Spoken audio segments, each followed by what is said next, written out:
Hi friends, welcome to Kuttaroos kitchen. ഇന്ന് നമ്മൾ തയ്യാറാക്കുന്നത് തണ്ണിമത്തൻ തോട് ഉപയോഗിച്ചിട്ട് ഒരു തോരനാണ് ഉണ്ടാക്കുന്നത്. നമുക്ക് തണ്ണിമത്തൻ കിട്ടിക്കഴിഞ്ഞാൽ നമ്മൾ അതിലത്തെ ഉള്ളിലത്തെ ഭാഗങ്ങൾ നമ്മൾ ജ്യൂസ് അടിക്കാൻ എടുത്തു കഴിഞ്ഞാൽ തോട് നമ്മൾ ദൂരെ കളയും.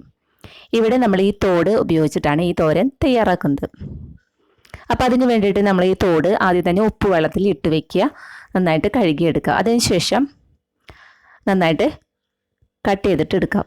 ഞാനിവിടെ ഒരു പ്ലേറ്റിലേക്ക് ചെറിയ ചെറിയ പീസുകളായിട്ട് കട്ട് ചെയ്ത് വെച്ചിട്ടുണ്ട്. കൂടാതെ കുറച്ച് നാളികേരം, 2 പിടിയോളം, പച്ചമുളക് ഒരു 4 എണ്ണം നീളത്തിൽ അരിഞ്ഞിട്ടുണ്ട്, ചെറിയ ഉള്ളി 2 പിടി, അത് കഴുകി വൃത്തിയാക്കിയിട്ട് കട്ട് ചെയ്ത് വെച്ചിട്ടുണ്ട്.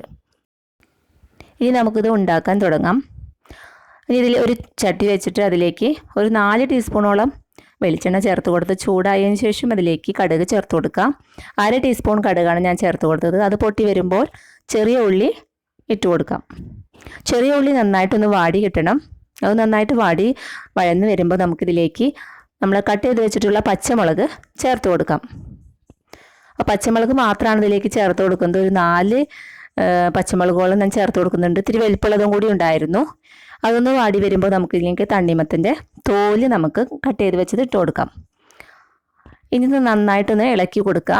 ഇതിലേക്ക് കുറച്ച് ഉപ്പ് കൂടി ചേർത്ത് കൊടുക്കുക. ഒരു 1/2 ടീസ്പൂണോളം ഉപ്പും കൂടി ചേർത്തിട്ട് വഴറ്റി കൊടുക്കാം. ഇനി നമുക്കിത് മൂടി വെച്ചിട്ട് വേവിക്കാൻ വയ്ക്കുകയാണ്. ഇതിലേക്ക് വേറെ വെള്ളമൊന്നും നമ്മൾ ഉപയോഗിക്കുന്നില്ല. ഇതിൽ തന്നെ ആ വെള്ളം ഇതിലേക്ക് ഇതിൽ നിന്ന് തന്നെ വെള്ളം ഉണ്ടായിരിക്കും. അതുകൊണ്ട് വേറെ വെള്ളമൊന്നും ചേർക്കുന്നില്ല. ഒരു 10 മിനിറ്റിന് ശേഷം നമുക്ക് തുറന്ന് നോക്കാം. അപ്പോൾ നമ്മുടെ തണ്ണിമത്തൻ്റെ വെന്തോ നോക്കാം നമുക്ക് ചെറുതായിട്ട്. അപ്പോൾ ഇതിലുള്ള വെള്ളം ഉണ്ടെങ്കിൽ നമുക്ക് ഇളക്കുമ്പോൾ കാണാൻ സാധിക്കും താഴെയായിട്ട് വെള്ളം ഇങ്ങനെ ഊറി വന്നിട്ടുള്ളത്. അപ്പോൾ അതൊന്ന് വറ്റുന്ന വരെ നമുക്കൊന്ന് കാത്തു വയ്ക്കാം. അപ്പോൾ നന്നായിട്ട് വെന്ത് കിട്ടിയിട്ടുണ്ട് കേട്ടോ. അപ്പോൾ ഇനി വെള്ളം ഒന്ന് അതിലേക്ക് ഒന്ന് വറ്റലൊക്കെ ആയി കഴിഞ്ഞാൽ നമുക്കിതിലേക്ക് നാളികേരം, ചെരുകി വെച്ചിട്ടുള്ള നാളികേരം നമുക്ക് ചേർത്ത് കൊടുക്കാം.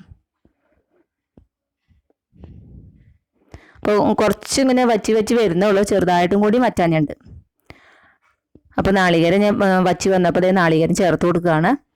അപ്പോൾ നമുക്ക് നാളികേരത്തിൽ പിന്നെ ഇതിൽ നമുക്ക് മഞ്ഞൾപ്പൊടിയൊന്നും ചേർത്ത് കൊടുക്കുന്നില്ല.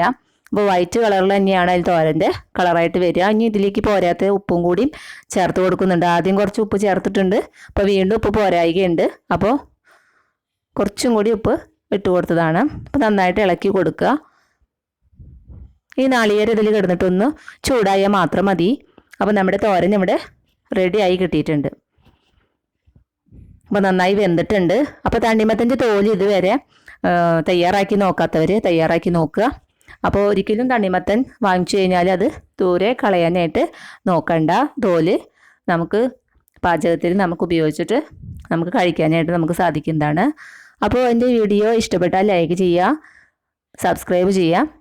അപ്പോൾ നെക്സ്റ്റ് വീഡിയോ ആയിട്ട് കാണുന്നവരെ ഓക്കെ, ബൈ.